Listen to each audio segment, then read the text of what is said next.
Ano sila nandun sa budya.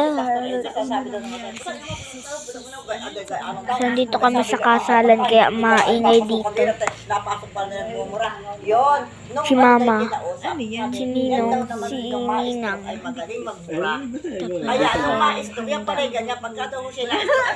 So, wala pa dito yung kinasal kasi may fireworks pa. Mga 10 pa mabalik.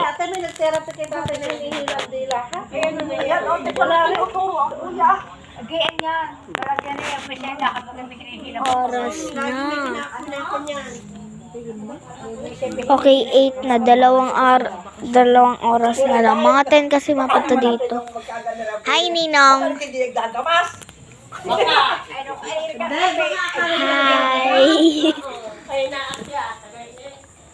Hi daw, Ninang.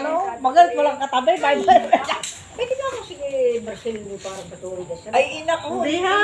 Hindi kayo makakaintindihan. May panahon ng matuwid. May panahon, hindi kayo magkaintindihan. May nagagalit sa akin. Ko yun ay nakakalakad ay malakas pa kayo sa akin. Ay, bata pa naman. 63 na ako. Si Mama, si Ninong, si Ninang. Nagano pa, nung kayo nag-anniversary, sabi ko, ay tama nga pala, nung ikasal ang mga ate sila. Hindi mo kita. Ayos lang ni Papa ng memory niya. I-delete ko din. Ay ako'y ano na umuwi sa bahay, atas ng tatay Sabi nga, sa bisikleta sa unahan. Di-delete ko. Sino yung nakangiti, oh.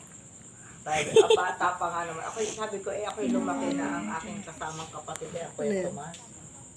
Ay, palibasa ako'y lumaki nagkabait. Ako rin na lang lagi ang kasama ko doon. Isa rin naman nung mapupunta sa bahay, ay ang nanay ay may sakit na. Grade. Napasok na yata ng grade 2 si Sir Hay.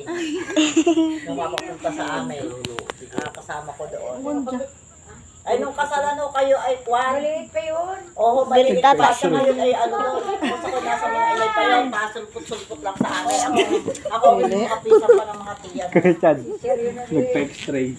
Oh. X-ray. Bulol ka na. Nagpa-x-ray man. Parang sobrang balat na yun. Kundi laging hihiga kayo ng mga Sobrang balat. Ay, gano'n lang karot ang tatay. Ay, ang kanyang pastry pa sa amin. Oo. Yun ay yun sa Hindi pa naiiuwi yung sasakyan. Nandun pa yung mga gamit mo. Ay, lumayo ka. Lumayo-layo ka. Yung mga gamit mo, nandun pa sa hulihan ng sasakyan.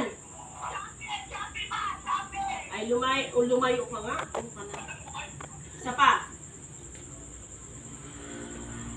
maingay siguro doon. May live band. Ay, kaya. Kung mga paradang mga may sanang mga doon, hindi pa rin nakahiliran doon sa ayun sa gitna. Kasi yung prasadang ipunta kayo po. May nagakanta na, live band. Ay, kaya pala. Aba, kita na. Hindi natin maantay yung mga Yung gamit mo kako, At kung ay hindi hindi ka pa makaiyan, naiuwi gawa ang mo ng sasakyan, inay, nandun walang pa. kasama doon. Kasi ang sasakyan doon, Ay, ipapamulot yun ay ng nandun sa gamit. terrace. Wala bang makakukandong gamit? Pero nakakausap naman ata. Ay, ayos okay, naman okay, ho, malakas sige, nga. sige. Kala ko kasi may mga kung gamit. Hindi naman tumulong at mabalas daw. Ayaw pang kumakas sa Sige, loob. okay. So, yun na. Bye-bye. Saan si Alpa ngayon ate? Doon pa rin, pero malayat pa rin. Don't forget to spread love and don't forget to like, share, and subscribe. Yun lang. Bye-bye. Ayun, umalis.